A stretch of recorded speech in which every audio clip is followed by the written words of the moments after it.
전에 읽은 말씀을 가지고 빌립보서 10번째 메시지, 주님 닮은 사람은 근심한다 라는 제목으로 하나님 말씀을 함께 나누겠습니다. 근심과 걱정을 달고 사는 한 기사가 있었습니다. 운전기사가 아니에요.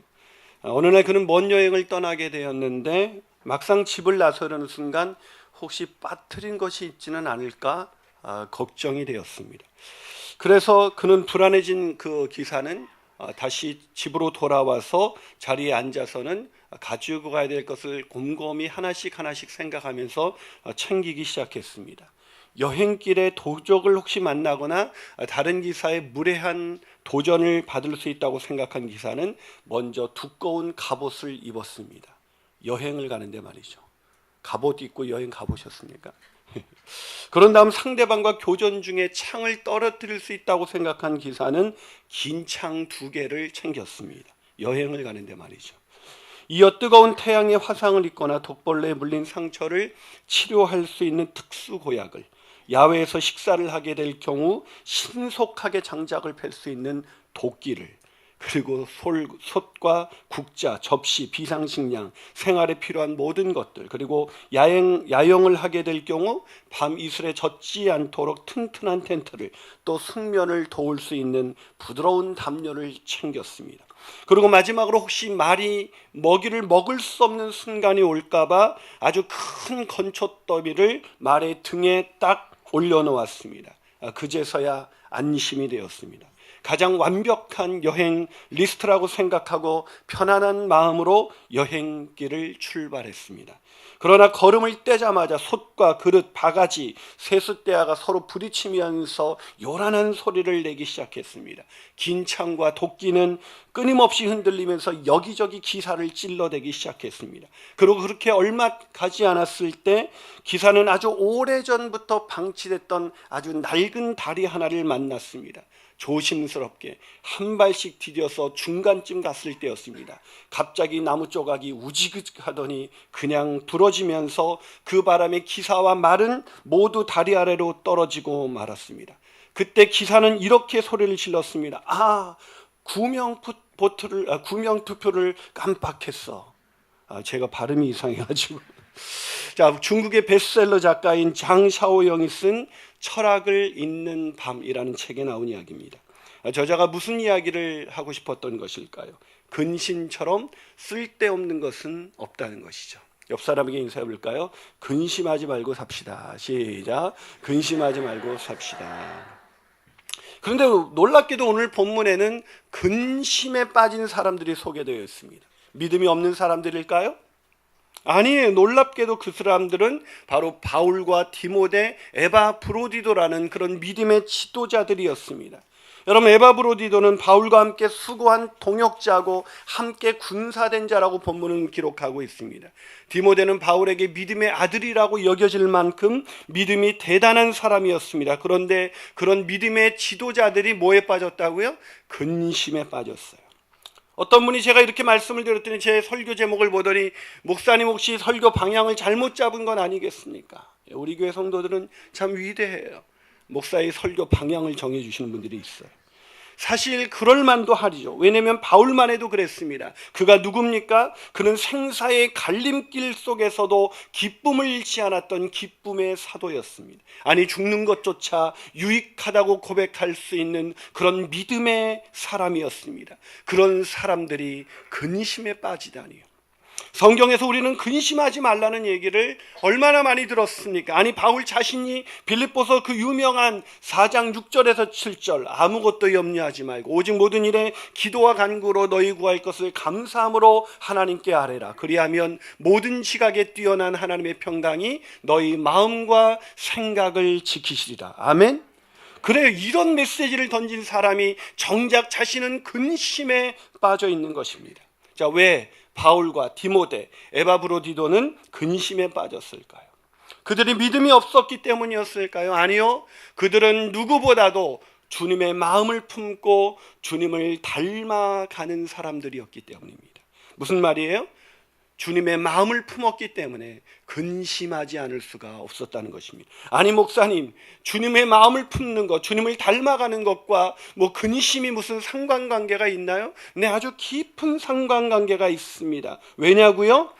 주님을 닮은 사람들은 오늘 본문에 소개된 지도자들처럼 늘 자신이 아닌 남을 위해서 살아가기 때문에 늘 근심이 떠나지 않는 것입니다. 사랑하는 여러분, 이런 근심 해본 적이 있으세요?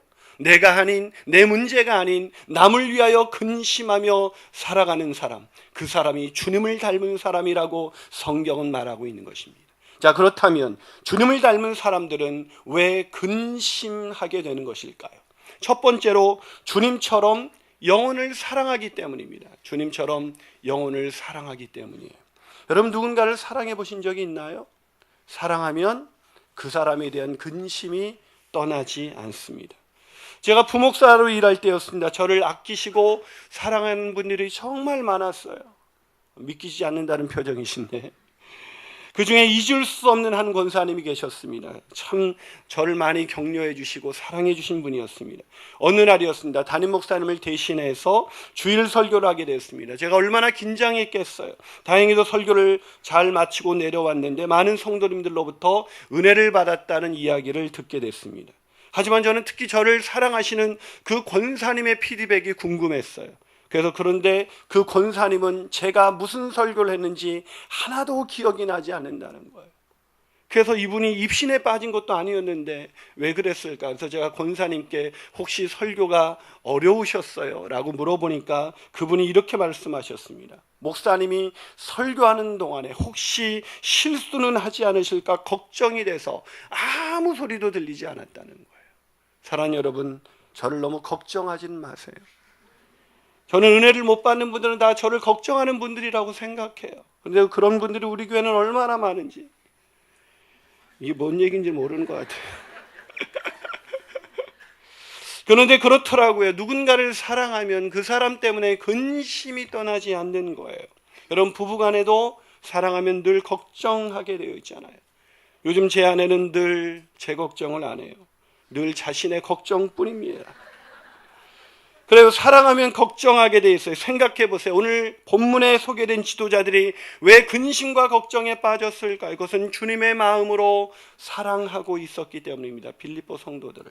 자, 오늘 본문 26절을 같이 한번 읽어볼까요? 읽습니다. 시작. 그가 너희 무리를 간절히 사모하고 자기가 병든 것을 너희가 들은 줄을 알고 심히 근심한지. 자, 에바브로디도가 왜 심히 근심하게 되었다고요? 먹고 살 걱정이 됐나요? 아니면 자신이 죽을 병에 걸렸기 때문입니까? 아니에요. 자신이 죽을 병에 걸린 것을 빌립보 성도들이 알았다는 것 때문에 근심이 된 거예요. 아니 목사님, 그게 무슨 근심거리예요? 당연히 알아야 하지 않겠습니까? 여러분, 에바브로디도가 누구예요? 여러분, 빌립보 교인들이 바울을 위해서 한 사람을 파송할 때 그 짐을 지고 빌립보에서 로마까지 빌립보 교인들을 대표해서 그렇게 떠난 헌신된 사람이에요. 빌립보 교회 지도자죠. 여러분, 빌립보에서 로마까지 갔다 그러니까 너무 간단하게 생각하는 경향이 있는데, 여러분, 빌립보는 오늘날로 말하는 그리스고요, 로마는 이탈리아예요. 그리스까지 이탈리아까지 걸어서 가보셨어요? 비행기 타고 가야 되는 거리예요. 그런 비행기 타고 가야 되는 그 거리를 목숨을 걸고 간 사람이에요. 그런데 그렇게 목숨을 걸고 갔는데 진짜 죽을 병에 걸렸어요. 그런데 죽을 수밖에 없는 그 사람들을 이렇게 에바브로디도가 죽게 되었다는 것을 알려야 됩니까? 알리지 말아야 됩니까? 당연히 알려야 되죠. 여러분, 만약에 생각해 보세요. 여러분, 만약에 제가 죽을 병에 걸렸다, 그럼 제가 여러분에게 알려야 하지 않겠습니까? 별로 알고 싶지 않다는 표정이시네요. 여러분, 당연히 알아야죠. 그래야 에바브로디도를 위해서 눈물로 기도할 것이 아니겠습니까? 그런데 에바브로디도에게는 큰 근심이, 그것이 오히려 큰 근심이 되었습니다. 왜요? 사랑하는 빌립보 성도들이 걱정할까 봐서. 이게 목자의 마음이에요. 이게 지도자의 마음이죠. 그것은 사도 바울도 마찬가지였습니다. 그는 역시 죽을 수도 있는 위기 가운데 있었던 것을 우리가 잘 알고 있지 않습니까? 그러나 그는 사도 바울은 자신이 죽을 것 때문에 근심이 되지는 않았습니다. 그의 근심이 오늘 보면 27절에 기록되어 있습니다. 자, 27절 있습니다. 시작. 그가 병들어 또 나를 긍휼히 여기사 내 근심 위에 근심을 면하게 하시는. 그래요, 사도 바울 역시 근심 위에 근심, 즉 겹치는 근심이 있었습니다. 무슨 얘기냐면 죽을 병에 걸린 에바브로디도 때문에 근심이 되었고, 또 그것을 알게 되었던 빌립보 교인들 때문에 근심이 되었습니다. 즉 에바브로디도보다 더 많은 근심이 사도 바울에게 있었던 거예요. 그 근심 때문에 밤잠을 자지 못한 것이죠. 사랑 여러분, 참 감동적이지 않습니까? 서로가 서로를 사랑하기 때문에 그 사람을 염려하면서 잠 못 이루는 밤을 보낼 수 있는 그런 믿음의 공동체 가운데 있었던 사람들, 전 그게 교회라고 생각해요. 서로와 서로를 사랑하기 때문에 근심하는 사람들, 전 그것이 가장 건강한 주님을 닮은 교회의 모습이라고 생각합니다. 우리 교회가 그런 교회가 되기를 주님의 이름으로 축원합니다. 한 말 더 나가서 주님을 닮은 사람들은 왜 근심하게 되는 것일까요? 그 두 번째 이유는 주님처럼 남을 위해 헌신했기 때문입니다. 주님처럼 남을 위해 헌신하기 때문이에요. 그럼 말씀드린 것처럼 사랑하면 늘 근심이 떠나지 않습니다. 자식을 사랑하는 부모는 늘 자식 걱정뿐이잖아요. 그러나 그게 다예요. 무슨 말이냐면 보통 사람들의 근심은 자기 자신과 자기 가족의 범주를 벗어나지는 못한다는 거예요. 하지만 오늘 본문에 소개된 사람들은 그러지가 않았습니다. 이들에게는 자기 자신에 대한 걱정은 하나도 없었어요. 정작 자기 코가 석자에, 아니 죽을 병에 걸렸고 죽을 위험에 있는 사람들, 그 사람들이 나 죽게 생겼으니 라고 생각하면서 근심해야 되는데 정작 자기 자신에 대한 근심은 하나도 없어요. 늘 믿음의 형제들을 향한 근심뿐입니다. 여러분, 이게 가능해요? 혹시 어젯밤 주무시기 전에 저의 건강 걱정 때문에 잠 못 이루신 분 없으세요? 괜찮아요. 전혀 미안할 필요가 없어요. 저도 역시 마찬가지니까요. 여러분, 저희 아내는 가끔 저 때문에 잠 못 이룰 때가 있대요. 제가 코를 골아서. 여러분, 쉽지가 않죠. 누가 남을 위해 그렇게 걱정하면서 근심하며 살겠습니까? 누군가가 질병에 걸리고 생활이 어려워지고 힘들어졌다 해도 우리는 그저 그 사람 안 됐어 한마디 하고 지나가면 그뿐이에요. 그런데 바울과 디모데 그리고 에바브로디도는 어떻게 그렇게 밤잠을 못 이루면서 겹치는 근심으로 인하여 마음이 상해지고 있었던 것일까요? 그것은 한마디로 그들도 주님처럼 남을 위해 사는 사람들이기 때문에 남이 아니라는 거죠. 여러분, 오늘 먼저 디모데를 볼까요? 디모데 보면 19절입니다. 자, 19절 읽어볼까요? 읽습니다. 시작. 내가 디모데를 속히 너희에게 보내기를 주 안에서 바람은 너희 사정을 알므로 안위를 받으려 함이. 자, 바울이 디모데를 왜 보내려고 한다고요? 안위를 받기 위해서. 너희들의 사정을 좀 알아야 내가 마음이 놓이겠다라는 겁니다. 왜냐하면 빌립보 교회가 유오디게파와 순두계파가 서로 싸우면서 또한 거짓 교사들에 의해서 그런 영적인 위기 가운데 있었어요. 지도자인 에바브로디도는 여기에 와 있습니다. 그들을 돌볼 사람이 없어요. 너무 근심이 돼서 내가 보낼 사람을 찾는데 내가 디모데 외에는 보낼 사람이 없다는 거예요. 여러분, 왜 디모데 말고 사람이 그렇게 없었을까요? 여러분, 로마에는 당시에 엄청난 그리스도인이 있었습니다. 그리스도인이라고 불리는 엄청난 사람이 있었는데 오늘 바울은 이렇게 말합니다. 디모데 외에는 보낼 자가 없다.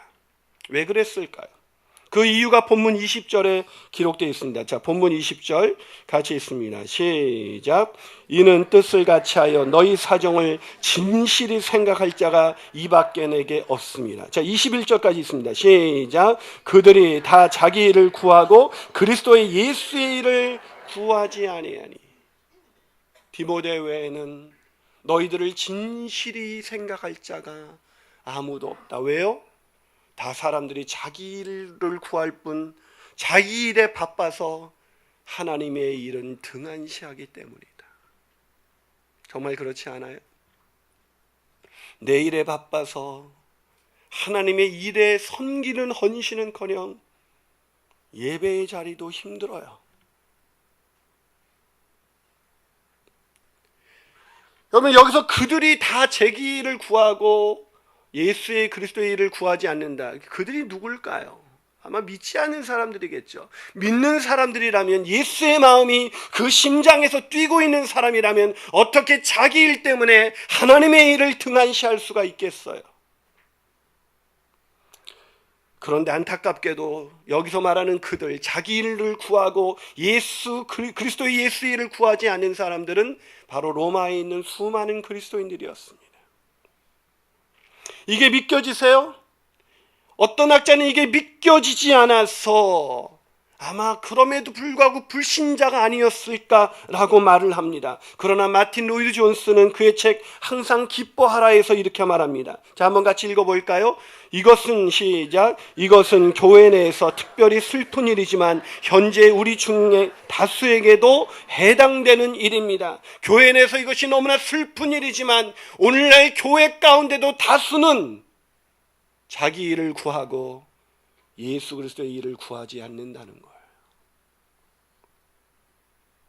사랑 여러분, 여러분은 어떠세요? 혹시 그 다수 중에 우리가 있는 것은 아닐까요? 사실 그럴 거예요. 저 같아도 어렵죠. 말씀드린 것처럼 로마에서 빌립보까지 가는 것은 비행기 타고 가야 되는 길을 걸어서 가야 되는 것입니다. 목숨을 걸고 가야 되는 일이에요. 누가 가겠어요? 그런데 여러분, 주님은 생명을 걸고 이 땅으로 내려오셨습니다. 그렇다면 우리도 이 연말에 다른 사람을 위하여, 이 추운 겨울 사람들은 따뜻하게, 혹시 추위에 떨고 있는 사람들은 없을까? 이 추운 겨울 질병에 걸려서 고통받는 사람은 없을까? 우리가 믿는 예수가 나를 위해서 자기를 버리고 자기를 비워 낮추셔서 우리를 위해서 십자가에 목숨을 내놓았다면 우리도 그렇게 살아야 하는 건 아닐까요? 남을 위하여 헌신된 사람, 그 마음엔 늘 사람들에 대한 걱정이 떠나지 않는 것입니다. 마지막으로 주님을 닮은 사람들은 왜 근심하게 되는 것일까요? 그것은 주님이 아니면 아무것도 할 수 없음을 알기 때문입니다.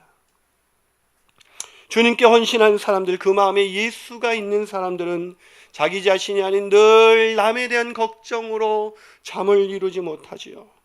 하지만 그럼에도 불구하고 저는 오늘 본문에서 바울이 근심했다는 게 도대체 이해가 되지가 않아요. 왜냐고요?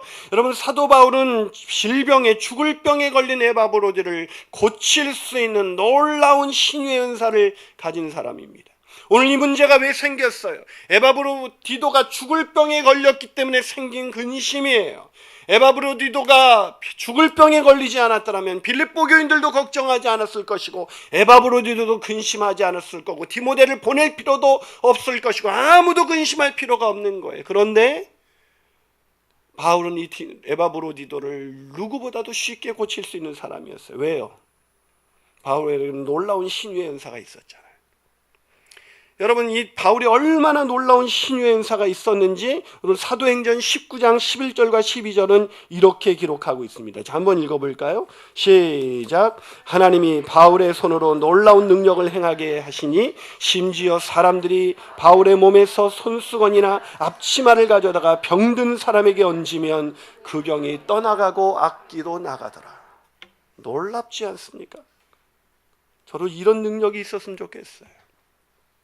제가 예전 교회에서 새벽 예배를 인도할 때였어요. 새벽 예배를 말씀을 전하고 기도합시다. 그럼 누군가가 제 물을 가져가는 거예요. 처음에는 목이 마르셔서 그러신가 그랬더니 계속 가져가서 그걸 드세요. 왜 남이 먹던 물을 마실까? 그래서 제가 끝나고 한번 그분에게 물어봤어요. 왜 제 물을 자꾸 가져가십니까? 그랬더니 이 강단에 받쳐진 물은 신령한 물이잖아요. 아니에요. 이건 내가 먹었던 물이기 때문에 여기에 바이러스가 있을지도 몰라요. 여러분, 마치 그런 거예요. 손수건이나 앞치마만 갖다 줘도 병이 나았어요. 그런 놀라운 신유의 은사가 있는 사람이라면 에바브로디도쯤이야 그냥 믿음으로 고치면 돼요. 근데 왜 안 고쳤을까요? 왜 사도 바울은 그것 때문에 근심하고 왜 염려에 빠졌을까요? 여러분, 이게 이해가 되세요? 왜 그랬을까요? 그것은 사도 바울이 자기가 은사의 주인이 아니라 바로 은사를 주시는 하나님의 종이라는 의식이 있었기 때문입니다. 그러나 하나님이 은사를 주셨다고 해서 교만해지거나 높아지지 않았습니다. 오히려 더 낮아져서 겸손히 주님이 긍휼이 아니면, 주님이 은혜를 베풀어 주지 않으면 아무것도 할 수 없다는 것을 그는 철저히 알았다는 거예요. 여러분, 가끔 그런 사람이 있어요. 내가 기도하면 다 낫는다고. 그건 무당이에요. 그 사람이 권사이든 목사이든 현혹되지 마세요. 사도 바울과 같은 사람도 그런 신유의 은사가 있었음에도 불구하고 주님이 긍휼, 주님의 은혜를 베푸셔서 나를 통하여 일하지 않으시면 나는 아무것도 할 수 없는 연약한 존재입니다 라는 그런 믿음의 고백이 있었기 때문에 오늘 믿음이 없어서 근심한 것이 아니라 하나님의 주권 가운데 엎드려 하나님 어떻게 행하실지를 기다리는 근심이 그에게 있었던 거예요. 그래서 그렇게 긍휼을 구했던 사도 바울에게 하나님이 이렇게 말씀하십니다. 여러분, 27절 다시 한번 읽어볼까요? 27절입니다. 시작. 그가 병들어 죽게 되었으나 하나님이 그를 긍휼히 여기셨고 그뿐 아니라 또 나를 긍휼히 여기사 내 근심 위에 근심을 면하게 하셨느니라. 아멘. 하나님이 긍휼을 베푸셔서 우리의 근심의 근심을 면하게 하기를 축원합니다. 그러나 그것은 하나님의 은혜죠. 무슨 말입니까? 그것은 내가 주장할 수 있는 게 아니라는 거예요. 내가 발휘할 수 있는 어떤 능력이 아니라는 것입니다. 그것은 전적인 하나님의 은혜이죠. 여러분, 은혜를 당연한 것으로 요구하는 인간처럼 페루나는 없습니다. 자녀가 부모에게 은혜를 당당히 요구한다면 그건 망가진 자식이에요. 은혜는 주는 자의 주권입니다. 그렇기 때문에 사도 바울은 근심할 수밖에 없었던 거예요. 그러고 보니 바울은 디모데를 보낼 때도 이렇게 말했습니다. 본문 19절 읽어볼까요? 19절 시작. 내가 디모데를 속히 너에게 보내기를 주 안에서 바라. 어디서 바라고 있다고요? 주 안에서.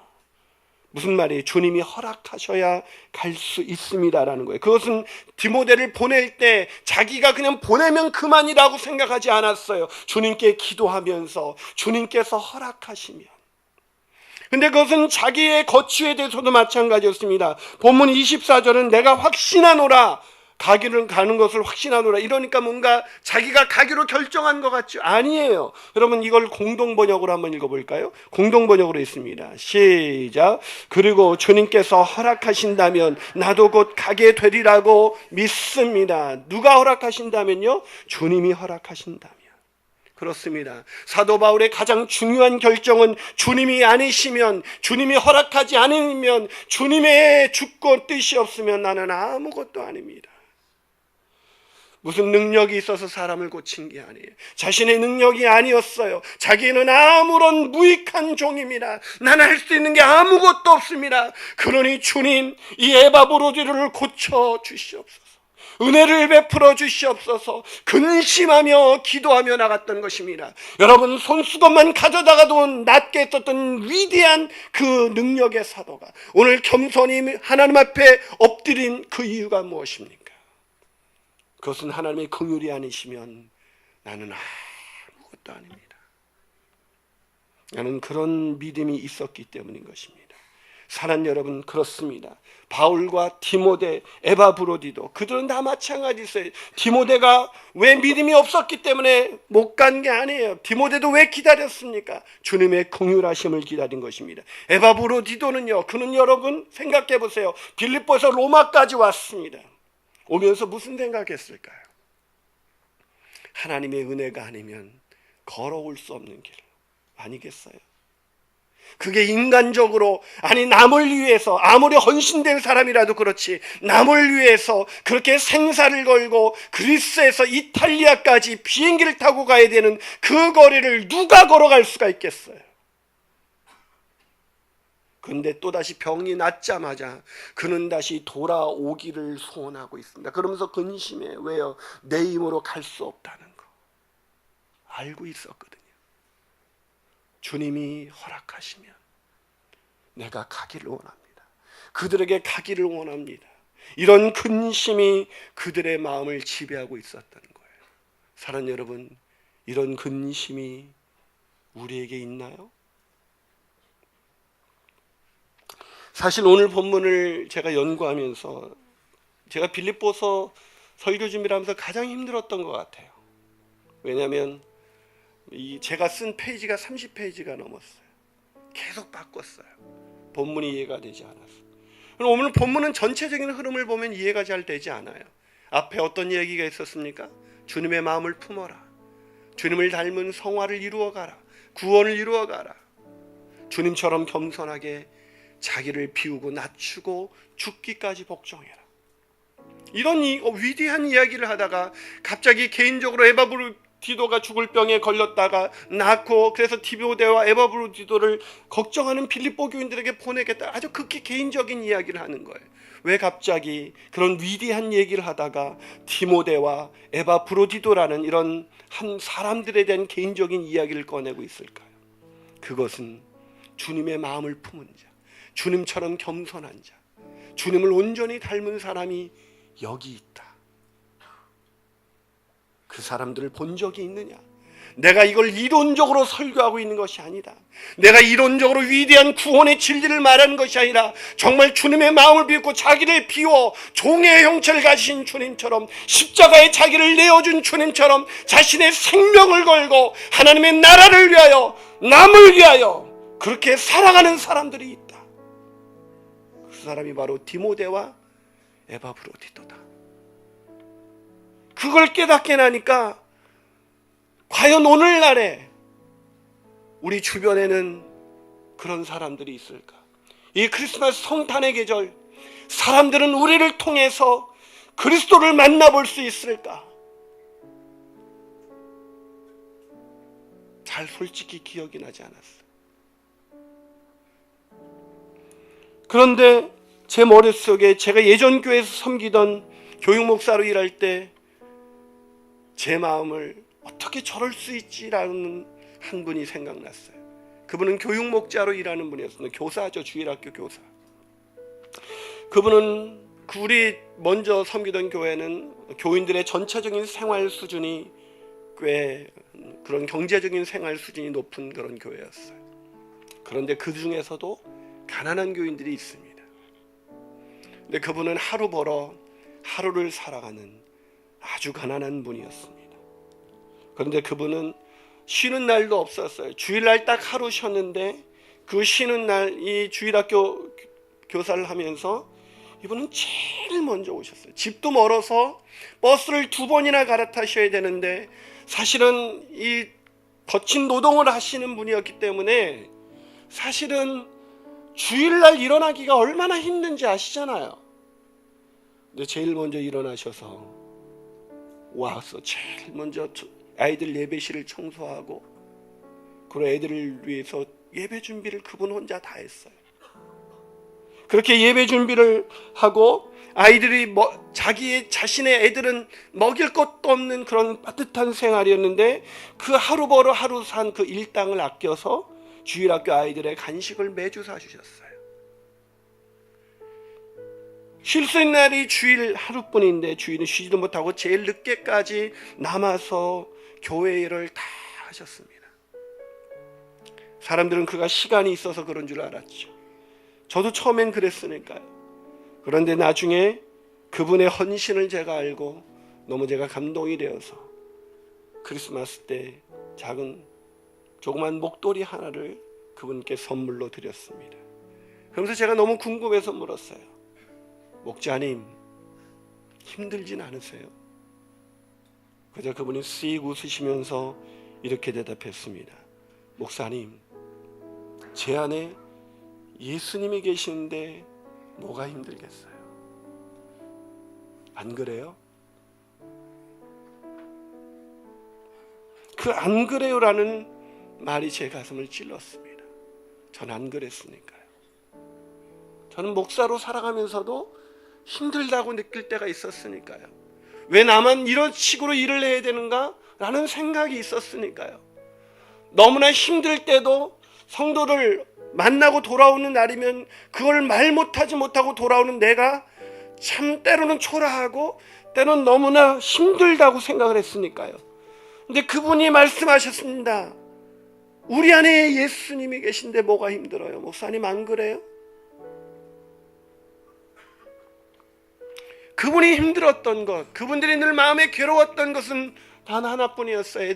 애가 한 명이라도 빠지기라도 하면 그분은 너무 힘들어했어요. 늘 아이들 걱정뿐이었던 분. 아, 그런 분이 계셨구나. 사랑하는 여러분, 내일에 바빠서 섬김의 자리는커녕 예배의 자리도 빠지는 우리들, 그런 우리들에게 주님은 생명을 걸고 오셔서 주님 닮은 사람으로 살아가는 사람들로 내가 너를 세웠다고 말하고 있습니다. 그런 주님 닮은 근심으로 이 연말을 보내면 어떨까요? 우리끼리 선물 받고 즐거워하는 크리스마스가 아니라 소외된 이웃, 그 이웃을 생각하면서 우리의 작은 물질을, 아니 우리의 마음을 그들과 나누는 그런 근심이 가득한 크리스마스 보내고 싶습니다. 기도하겠습니다.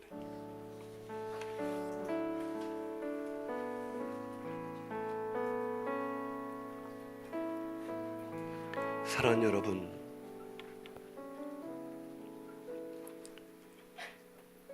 제가 여러분에게 만약에 한 선교사님을 위해서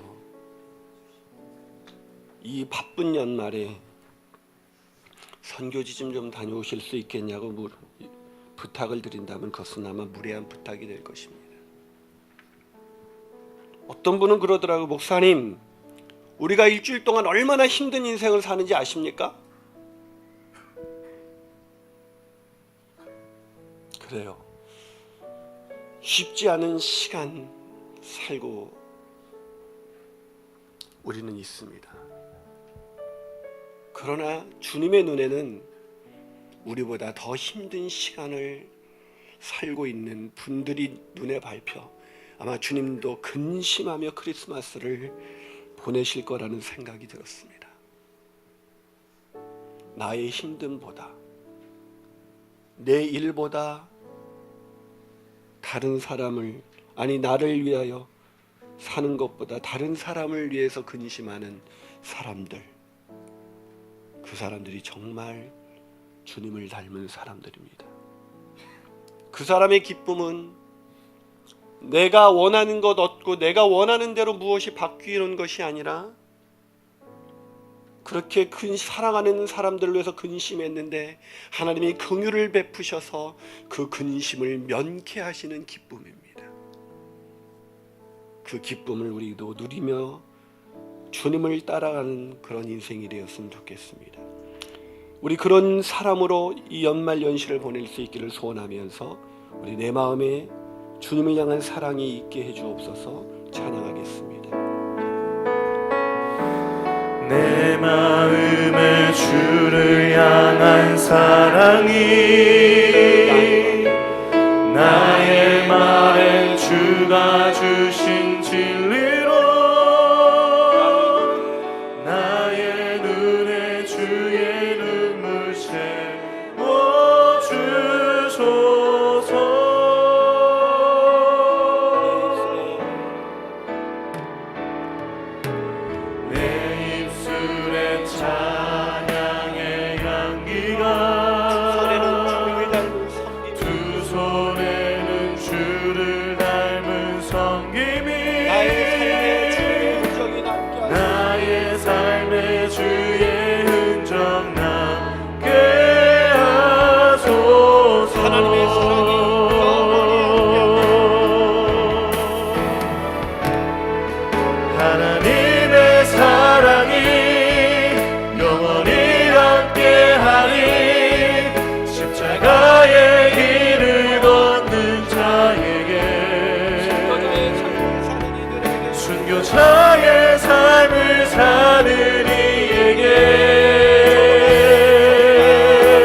사는 이에게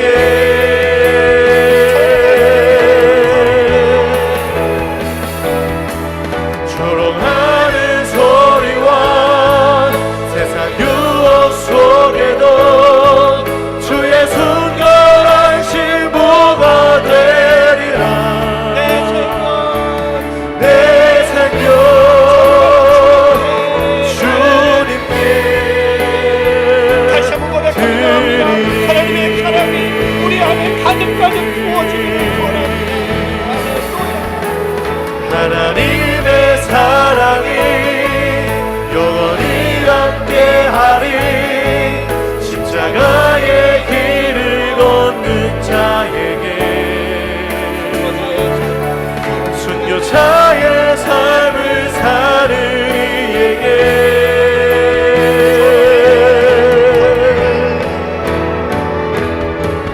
조롱하는 소리와 세상 유혹 속에도 주의 순결한 신부가 되리라.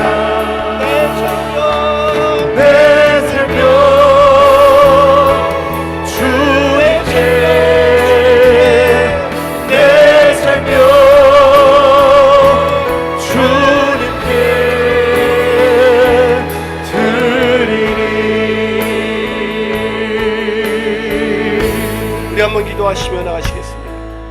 사랑하는 여러분, 자기 자신을 위해서 사는 사람에게는 이 연말연시 온통 자기 자신과 자기 자식, 자기 가족 때문에 걱정과 근심이 떠나지 않을 것입니다. 그 근심으로 인해서 기쁨을 잃어버렸을 것입니다. 그러나 남을 위해서, 주님처럼 남을 사랑하기 때문에, 아니 남을 위해서 헌신된 삶을 살아가기 때문에 오늘 근심하면서 주님의 긍휼을 기다리는 사람은 마침내 주님의 긍휼하심을 경험하게 될 것을 저는 믿습니다. 그 주님의 긍휼하심이 남을 위해서 근심하는 자에게 임하셔서 세상에 알 수 없는 근심 뒤에 오는 그런 놀라운 기쁨을 누리게 하지 않으실까요? 이 연말 연시에서도 내 문제, 내 자식의 문제, 내 가족의 문제에 사로잡혀서 근심하고 살아가는 그런 근심이 아니라 거룩한 근심, 하나님처럼 영혼을 사랑하기 때문에 그 영혼들 때문에 근심하며 살아간다면 오늘 내게 있는 모든 문제가 아무것도 아니라는 걸 알게 되지 않을까요? 오늘도 주위에 떨고 있는 사람들, 오늘도 하루를 거르기, 하루 끼니를 때울 수 없는 사람들, 뭔가 힘들게 오늘을 살아가야 되는 그 사람들 향한 근심으로 우리 마음을 채운다면 내 인생의 문제의 근심은 아무것도 아니라는 것을 하나님이 알게 해주실 것입니다. 그런 놀라운 긍휼을 통해서 우리가 세상에 할 수 없는 그 기쁨 가운데 우리를 살아가게 하실 것입니다. 아버지 하나님, 내 문제에 갇히지 않게 하여 주시옵소서. 주님을 닮은 사람으로 살아가는 인생이 되게 하여 주시옵소서. 주님의 닮은 사람으로 살아가는 증인이 되게 하여 주셔서 사람들이 나를 통하여 주님의 놀라우신 사랑과 그 희생을 볼 수 있도록 주님 나를 써 주시옵소서. 우리 간절한 마음으로 회개하며 기도하며 나가시겠습니다. 아버지 하나님, 이 시간 우리가 주님 앞에 기도하며 나갑니다. 주님, 내 문제에 갇혀서 주님, 내 자신, 내 문제에 갇혀서 주님, 세상 근심에 빠져 다 자기 일을 구하고 하나님의 일을 구하지 않는 그저 내 역사하여 내가 즐거운 시간 갖기 위해서 보내고 있는 그런 시간을 하나님의 놀라우신 마음을 주님, 우리가 소외되는 이웃을가요 우리의 마음을 겪고 있는 것을 도와주시고 그저 내 피곤하다고 나 힘들다고 주님 하나님의 일을 구하지 아니하고 오늘 내일에 사로잡혀서 살아가고 있는 이 불쌍한 인생들을, 그래서 세상 근심과 세상 정도와 사랑 기쁨을 잃어버리는 오늘 넘쳐날 수 있도록 역사하여 하나님의 나라와 이루의 마음과 오늘 즐거움을 드리는 아버지 십자가를 위해 주님 인도하여 주시옵소서. 주여 도와주시옵소서. 아버지 그대로 우리의 삶이 충만하게 원합니다. 아버지 한번 말하는 그 마음으로 내 삶이 충만하게 원합니다. 모래하게 원합니다. 지금 역사여 주셔서 우리의 삶이 오늘 주님과 말하며 나를 역사여 주시옵소서. 주님 사랑하고 주님의 사랑을 쓰도록 주여 나를 원합니다. 주님 역사여 주셔서 나의 익숙하여 그 사람을 충만한 삶을 살아갈 수 있도록 기도하여 주셔서 아버지 앞에 우리의 마음을 온전한 주님과 하늘에 나아가기 원합니다. 주님 인도하여 주시고 역사하여 주옵소서. 아버지 하여 주시옵소서. 모두 회복시켜 주시옵소서. 믿음으로 나아가여 주시옵소서.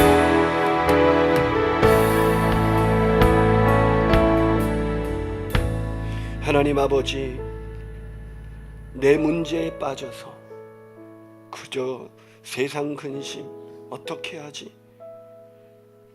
라고 생각하면서 근심에 빠져서 기쁨을 잃어버린 우리들, 그런 우리를 위해서 자기의 생명을 버리셔서 이 낮고 천한 땅에 오셔서 우리를 위해서 십자가에서 죽으신 주님, 그 주님의 사랑 때문에 그 로마에서 빌립보까지 가라는 바울의 말을 마다하지 않고 순종했던 디모데처럼, 아니 죽을 각오를 하고 로마까지 왔다가 다시 생명을 걸고 빌립보 교인들을 향해서 돌아가는 에바브로디도처럼, 아니 자신의 생명을 내어주신 바울처럼 그렇게 우리가 영혼을 사랑하고 그렇게 헌신된 자로 살아갈 수 있도록 우리를 부르셨는데, 아버지 하나님, 우리가 그 부르심에 순종하지 못해 주님 세상 근심 속에 한평생 살다가 그렇게 주님 내 문제에 갇혀 그렇게 기쁨을 잃어버린 채 인생을 마무리하는 것이 아니라, 주님이 주신 그렇게 거룩한 근심 속에 하나님의 긍휼을 경험하는 놀라운 기쁨을 누리며 살아갈 수 있도록 하나님 우리 성도들을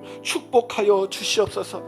아버지 하나님, 그래서 우리 교회가 이 연말 연시에도 내 문제에 갇혀서 씨름하고 내가 힘들고 내가 피곤하고 내가 고단하고 내가 가진 게 없고 내가 없다는 것 투성이로 불평하고 원망하면서 시간을 보내는 것이 아니라, 내게 주신 그 놀라우신 하나님의 은혜 때문에 그 긍휼하심을 이웃과 나누는 그런 축복의 계절이 될 수 있도록 우리를 축복하여 주시옵소서.